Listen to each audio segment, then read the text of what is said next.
Hello, everyone. Before we get to today's episode, I want to mention Hot Alien Summer Camp that's taken place. It's going on August 17th to 20th. Find all of the links and the details, find all of the links and details in the podcast notes section of this show.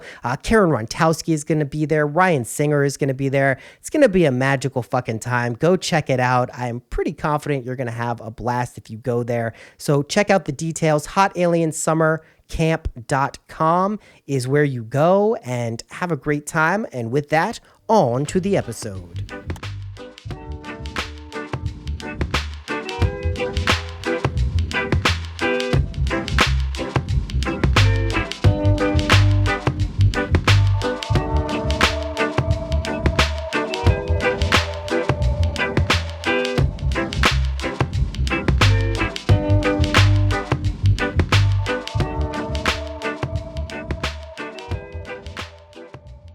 Welcome to Synchronicity. We have a good one this week. It's a classic, off the cuff, total verbal go, go, go. Who knows what I'm saying, but I think I have a coherent message this week. How about that?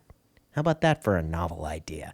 Last episode, a lot of feedback. Appreciate it, guys. I just want to clear a few things up because I had some very nice and kind people reach out and say, hey, man, listen, I think you're being a little too hard on yourself. Like it's not so bad. Like, things are tough, but, don't give up the good fight. And I just want to be very clear.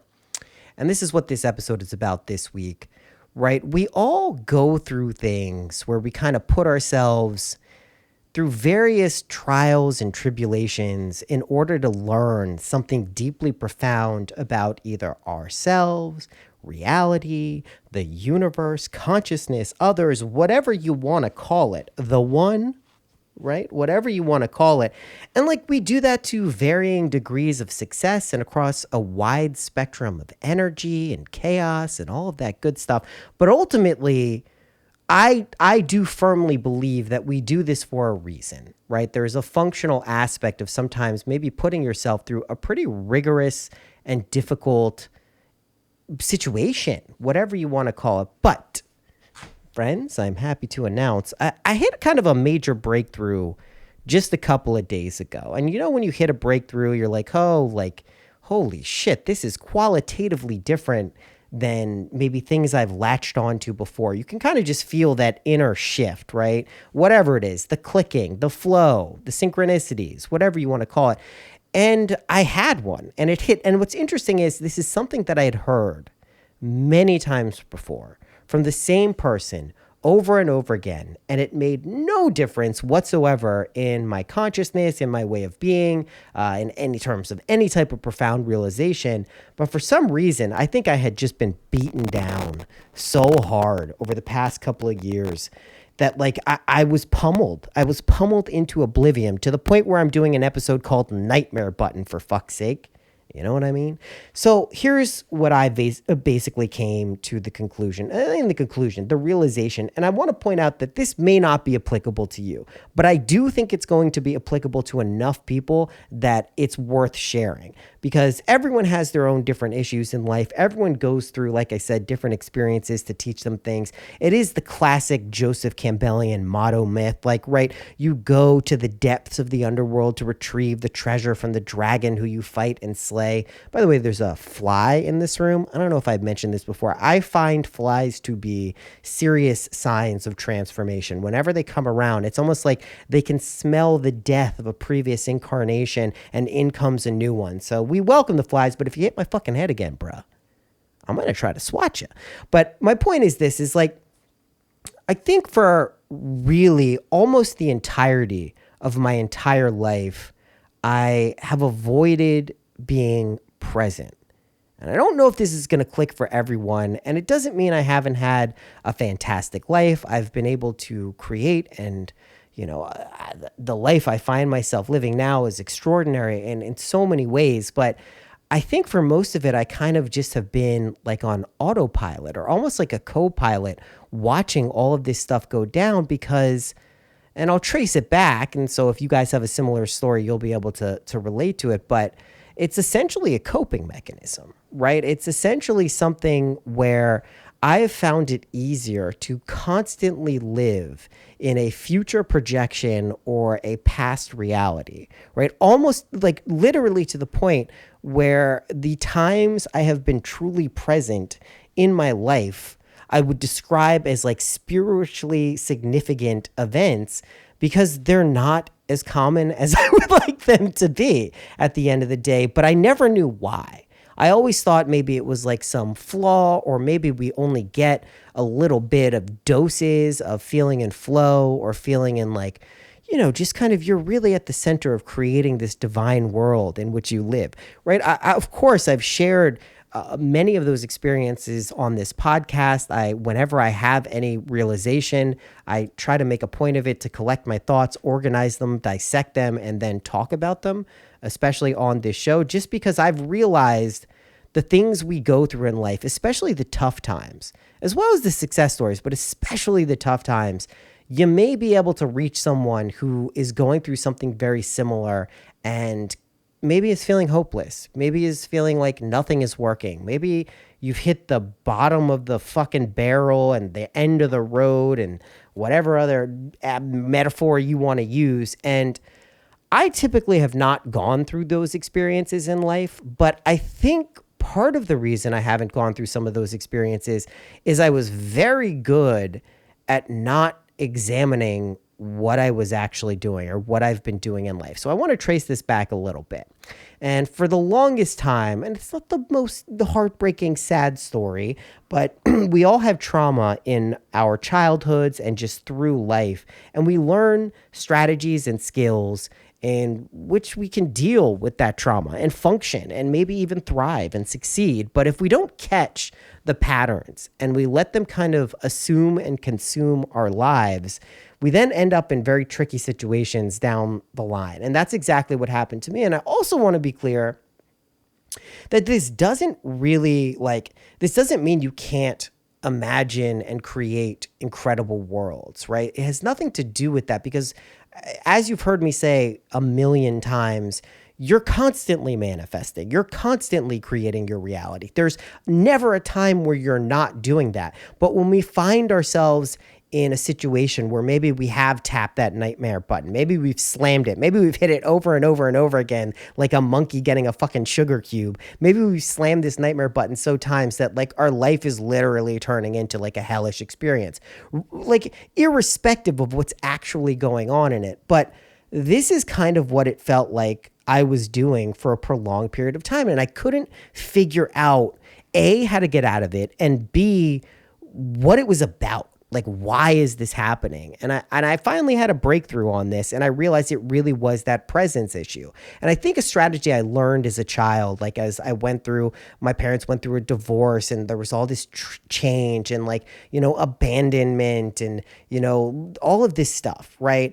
I realized that if you look to the future, you essentially dissociate enough that you don't actually have to feel your feelings. And the problem with that is, yes, you can avoid a lot of suffering, but suffering often is a really valid path towards realization. And that's just like an inconvenient truth at times because we'd be like, well, why would we suffer to have to go to learn something like profound or, some piece of wisdom? And it reminds me kind of the story of Job, right? We're going to get into some Bible stuff.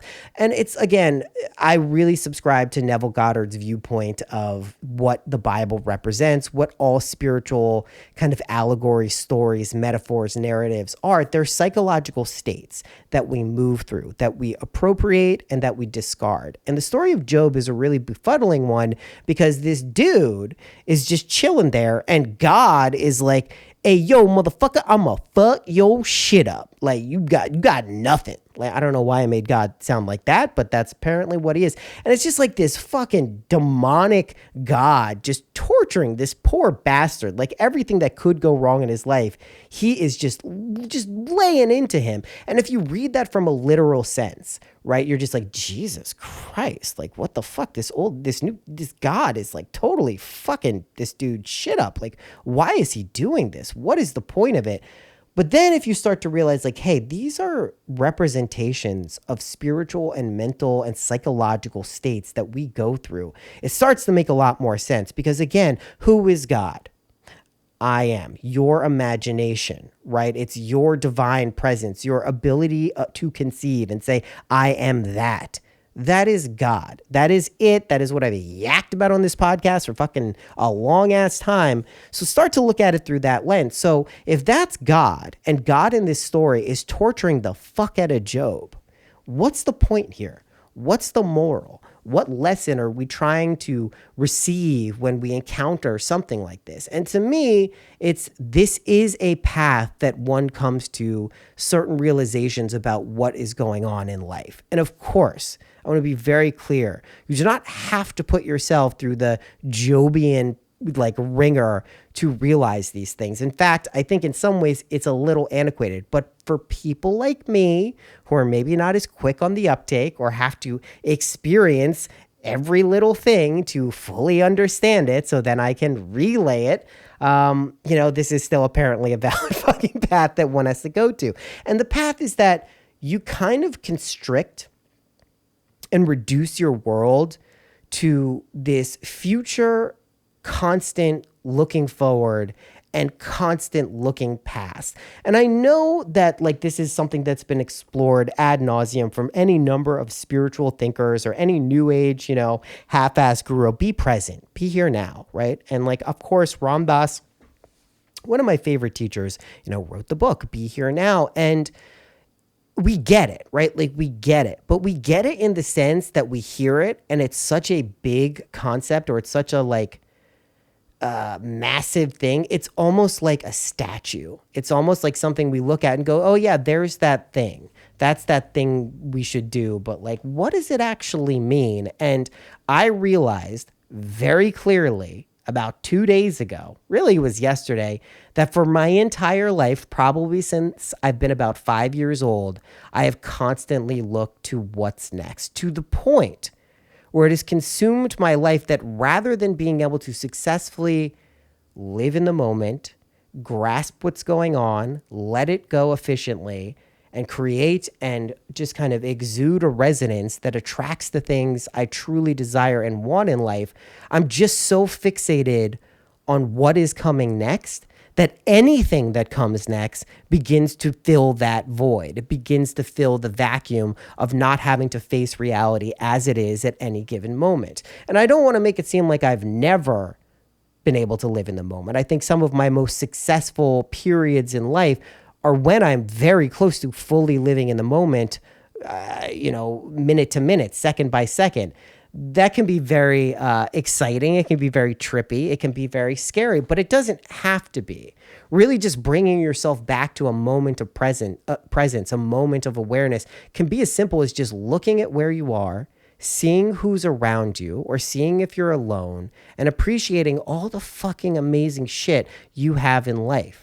And I know that sounds trite, and I know it sounds kind of like a platitude, but one thing that really helped me fucking pull out of this, really it seemed like a never-ending nosedive, just like a fucking straight beeline to the ground, at terminal velocity, is I just took a step back and was like, what the fuck am I doing? Really, my life truly is incredible. Yes, there are shitty things happening now objectively. Yes, there are things that I wish were different or that I'd handled differently. But when I really just take that momentary step back and become aware of what my life is, an overwhelming sense of gratitude pours in. And I would recommend that you give this a try. This is basically like clearing or cleansing your palate before attempting any imaginal work. Because one thing, I discussed today earlier in a podcast is we're not excellent, by and large, of really predicting the exact specifics of an outcome. But we are very good at appropriating states in general. So a state of ecstasy, a state of being in love, a state of falling in love, a state of bliss, a state of enlightenment, a state of fulfillment. Those are really useful kind of identities or energies to tune yourself up to resonate with. Because what happens there is you get a wide enough berth, right? A wide enough area of kind of where your target can be that allows you to experience this in a very mystical and profound way, rather than setting specific guideposts and saying X and Y needs to happen at Z because this is the thing that's going to make me feel W, right? That works too. I don't want to make it seem like you can't have manifestation or imagine a work for specific situations or outcomes. It certainly does. I just think generally when you go for those meta states, you have more kind of energy to kind of work with. Your overall access or kind of sample size of experiences and situations that can flow in, it increases exponentially. And so what I realized is what I had been trying to do for a very long time to kind of maintain a state of flow, but just to be clear, when you try to maintain a state of flow, that's like the surest way of knocking yourself out of a flow state. It's just like guaranteed you are not going to stay there. If you're like, I gotta hang on, I gotta do this, like that's how you fall off your fucking surfboard, right? Like I haven't surfed, but I'm imagining when you start overthinking it, that's where it's gonna go kaplooey, you're gonna hit the fucking water, right? So when you can really tap into these deep, profound states, like I said, fulfillment, love, divine presence, that really, gives you a wide enough mark that you can land and hit it safely. Even if it's not a bullseye, you're going to be within the circle, right? You're going to land at your destination. So that gives us a chance to actually pull ourselves out of these very sticky states of consciousness. And that's a prereq for any real effective life changes that are going to really truly like mean something for you. And the other thing I'd like to point out is don't necessarily think that when you make a profound realization or you start incrementally or maybe massively improving areas or your quality of life, don't make the misapprehension that that is a forever thing, because A, it's usually not. B, that's not really how this game is played. Like one of the things I realized about kind of when you're going through these rather large transformational periods in your life is if you've ever played like an RPG, like a Final Fantasy or something like that, and you get to a level, or even if like an Elden Ring, and you get to a point in the game where you're encountering monsters and bosses that are just like super OP, crazy overpowered. It's like, holy shit, how am I going to beat this? Maybe it's some like crazy side quest, like Emerald weapon or Ruby weapon in Final Fantasy VII. Really getting fucking in the weeds here, huh? But like, maybe it's like a really tough boss. Like, what do you have to do? You gotta fucking grind, right? And I don't mean grind in a sense like, put your head down and hustle and don't stop working. That's not what I mean. What I mean is you end up encountering the same type of energy, right? Bosses, enemies you may be fighting. I don't want to take that metaphor too literally because it's not really a fight, but you encounter the same stuff over and over again until you've developed the skills or experience or get enough mana, magic, whatever it is to overcome that obstacle. And we face these encounters throughout our lives, right? These are threshold guardians. I've mentioned them many times before. And when we go through these cycles, when we get enough experience, when we get enough mana, whatever it is, then we can go to the boss that maybe has been kicking our ass for a really long time and go, you know what? I think I got this shit. I think I see what this actually is. And I think I can use my skills to get past this fucking level, to get past this boss that has been hampering me and hindering me. And when I talk about bosses, I mean like trauma responses, ways that we're not being present, things we do that diminish our quality of health and life and love, those things. And we all do them. That's something I would just want to be very clear about. Most of the lessons I've learned, profound lessons, not most, but a lot of them have come through relatively painful experiences, peppered suffering all throughout. And at the time, you question it and you do the whole Job thing, like, why, God, has thou forsaken me? Why? Why must I go through this experience that is clearly uncomfortable? And you may not even see a way out. You may just see just a hopeless situation that's grinding you down into a pulp where you're just going to be a shell of a human being. How's this for an uplifting episode, guys? Good one, right? But what I mean is like you get to this point where sometimes that's how far you need to go down, like into the cave, into the underworld, to encounter the shadow selves, to encounter these aspects of being that are scary, that aren't really appropriate to let out into the light of day. That if you want to share with the world, it's not something we can do freely in a society and culture on a regular basis. But sometimes you need to go that deep to really like get the goods, get the juice. And what I mean by that is, when can you implement these strategies? It's wonderful when everything is going great.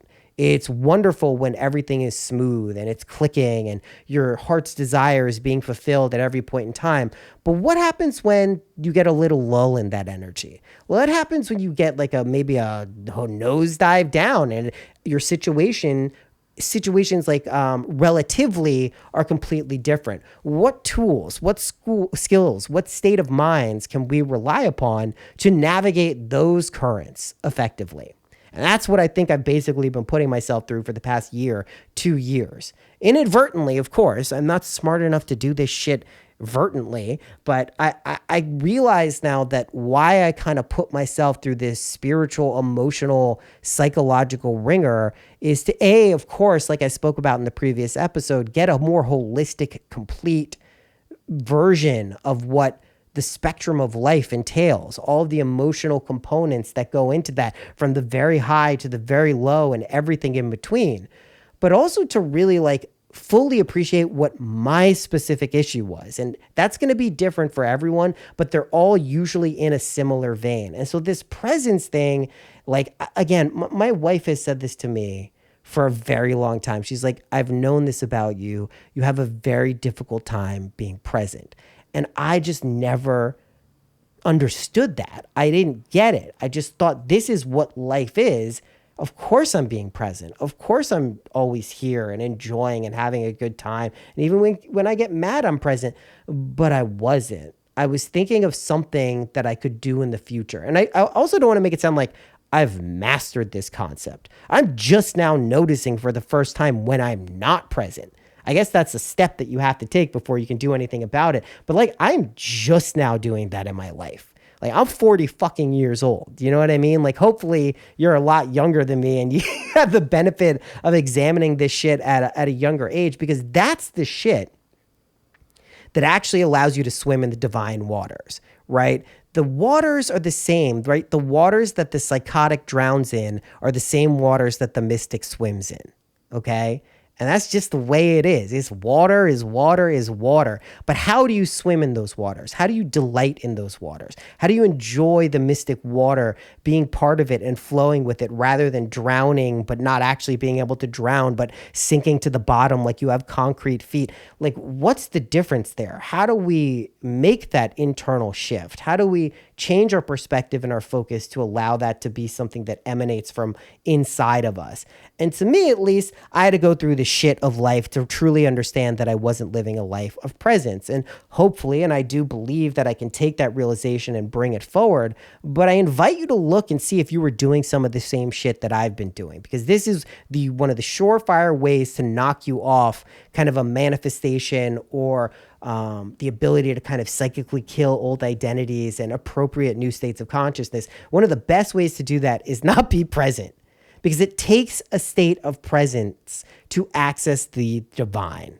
I want to repeat that. It takes a state of presence to activate and access the divine. It's there. It's always there. The spirits, the gods, the wonderful fucking amazing shit that resides within our consciousness, they're always there. They're always trying to communicate to us exactly who we are and what we're capable of. But it becomes almost impossible to see them if we get caught in the future and past worlds exclusively. And I don't want to shit on the future and I don't want to shit on the past. They're amazing. The tools of revision for past kind of emotional maneuvering is incredible. The ability to imagine and summon forth a wonderfully fulfilling future is incredible. But if we don't access the present moment, we don't actually have the ability to do that. And I know for some of you, this may just be like remedial 101, of course, but I can almost guarantee you that if you've ever struggled with any aspect of any of the shit I've mentioned on this show or anywhere else, it's because a degree of presence is lacking. And this is what it took me, a almost hellish experience to truly go through, to realize like this is my path. This is what I actually have to work on. And I'll just give you some examples of how I would pull myself out of the present. Let's say I'm enjoying a time with my family, but next I have to think about, what do I have to do? Who needs to be picked up? When will I be able to do this? How am I going to get this done? Where do I have to go after that? And running loops like that, not some of the time, but all of the time. No matter how good or bad qualitatively my life was going, constantly running that pattern. And yes, that does lead to sometimes massive productivity. It does lead to being able to create and, expand many aspects of your life. But there are ways to do that without constantly being stuck in that cycle. And again, this is just the way I've run my life. This hasn't been like, oh, I do this some of the time.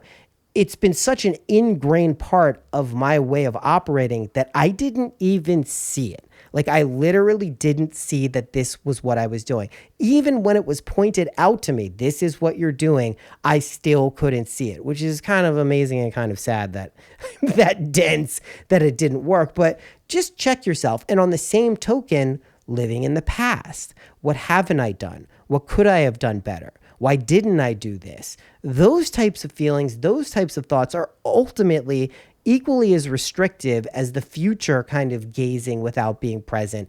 And if you notice yourself kind of residing in either of those worlds for an inordinate amount of time, just see if you're doing that. If you're having trouble accessing the imaginal space, if you're having trouble vibing out to where you can actually feel like amazing things are going to happen to you, even if your objective reality is projecting anything but that, if you're really having trouble doing that, I just check and check and check and see where your thoughts are going. I know that sounds overly simple. I know it sounds maybe to some of you just like completely common sense, but as someone who truly like thinks about this stuff and filters it through my moral, ethical, philosophical, logical filters, I miss this. I miss this completely. Right? I did not understand that you can still be quote unquote successful and achieve all of these things, even happiness, even bliss, even ecstasy, by not being present. You can still witness those states. I'll grant you they're relatively fleeting and temporal, but you can still access them. But the profundity and the ability to dwell in those spaces is based on a concept of presence and being truly where you are at any given time. And you'll know you've hit that space when gratitude flows in like a fucking ocean. Because when I tell you it's amazing to be alive and amazing to have the things you have, no matter who you are and where you are, trust that is a universal fucking truth. It's actually fucking amazing. And I say this as someone who has not had a pleasant year. I say this as someone who has gone through many things that are incredibly unpleasant this year. Still, when you do this correctly, when you tap into a feeling of true presence, the gratitude will overwhelm you to the point where you get stuck in inadvertent gratitude loops. And that is what happened. You'll go, holy shit.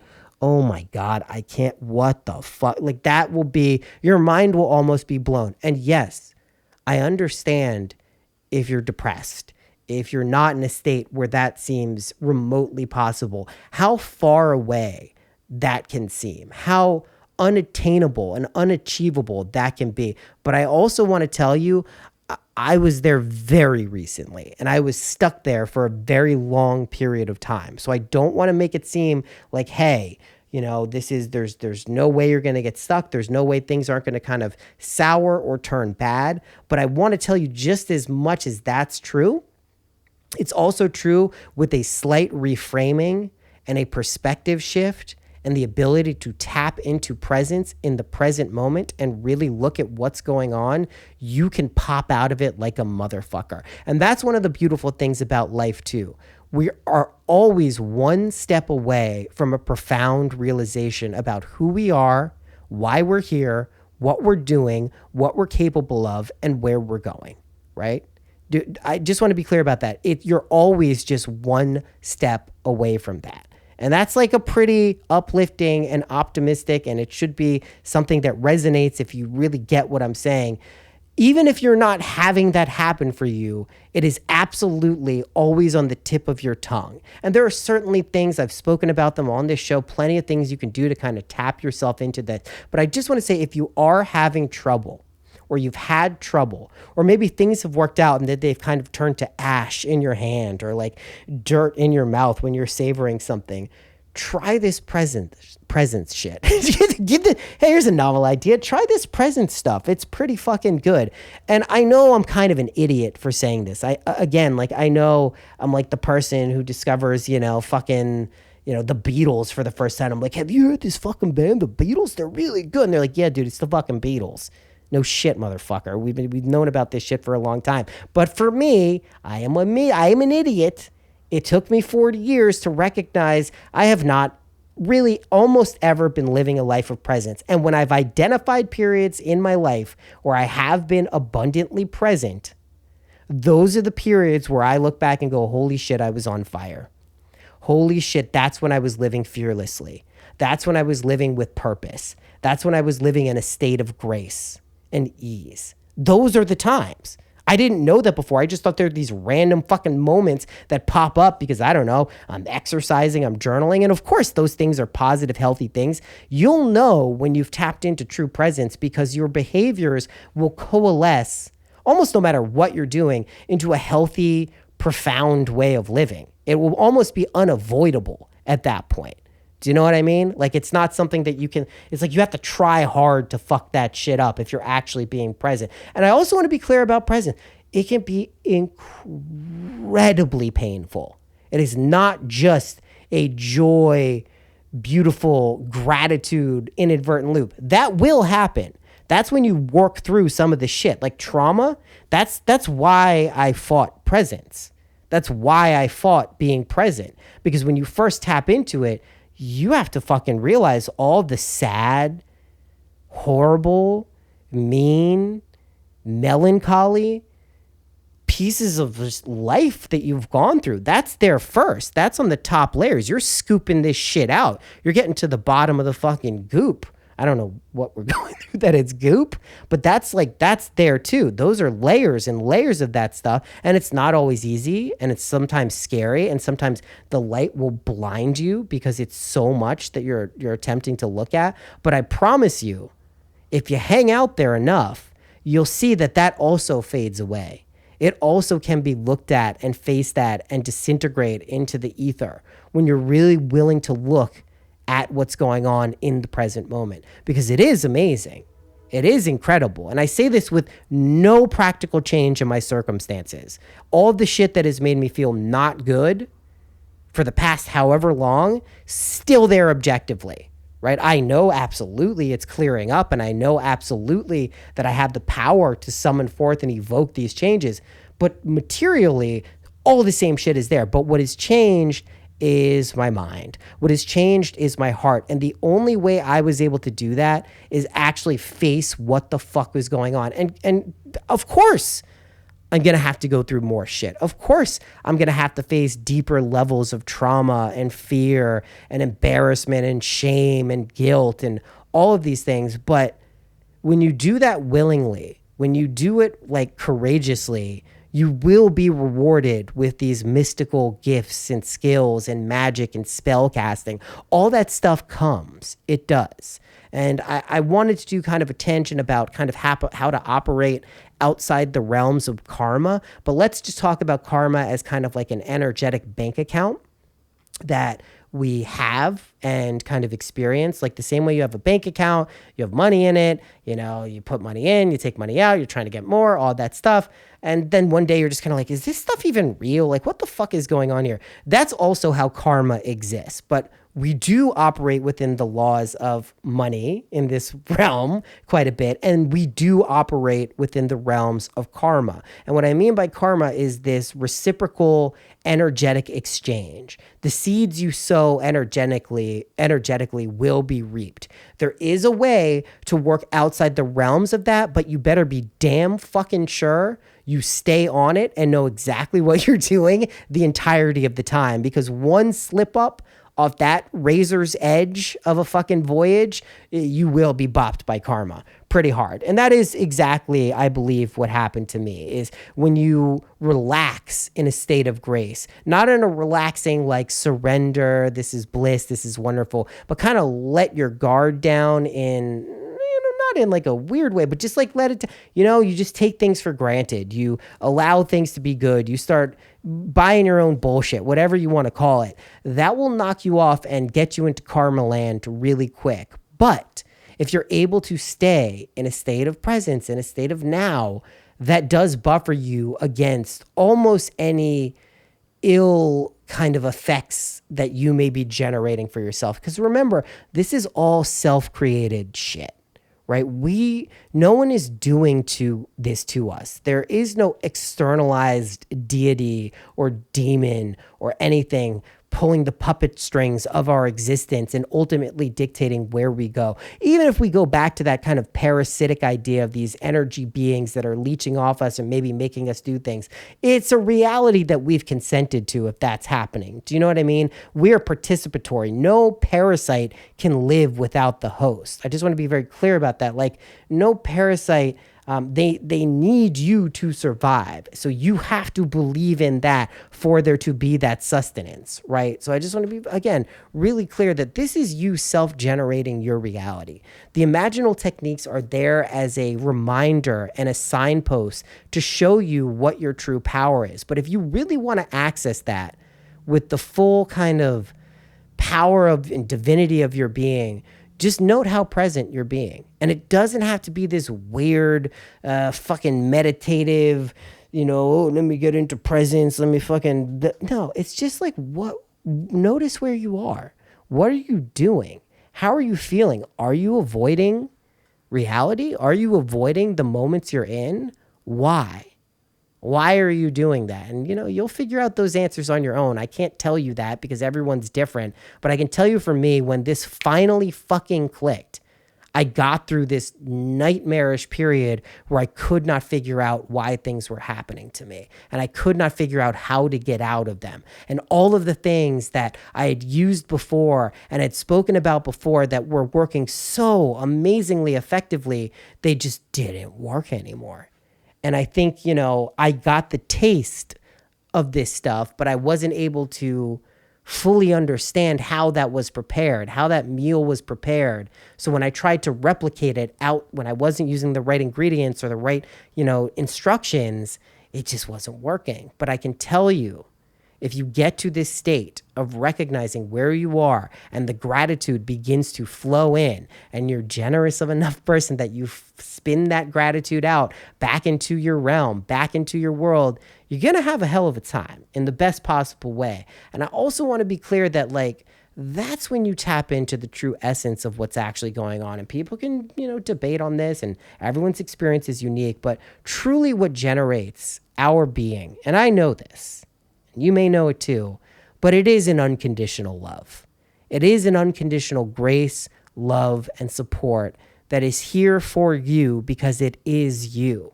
That is what's generating every aspect of our reality. And when we forget that, when we get out of resonance with that, that's when things get funky. That's when things go wrong, quote unquote. And things don't actually go wrong. You're just going to learn a lesson a very specific way when that happens to you. And you'll see and you'll laugh and you go, oh my God, why did I put myself through this? I'm such a fucking donkey. Like, what did I do? But you will recognize this is the kindest, most benevolent, most awesome, warm, amazing love that one can experience. It's what we all feel in the arms of a partner we truly love. It's what we all feel when we hold our children and just can't even understand what the fuck this is all about. It's what we all feel when we hear that piece of music that pierces us to our soul and you're like, holy shit, how does this fucking exist? I can't believe it. That's what is supporting what we call reality, what we call life.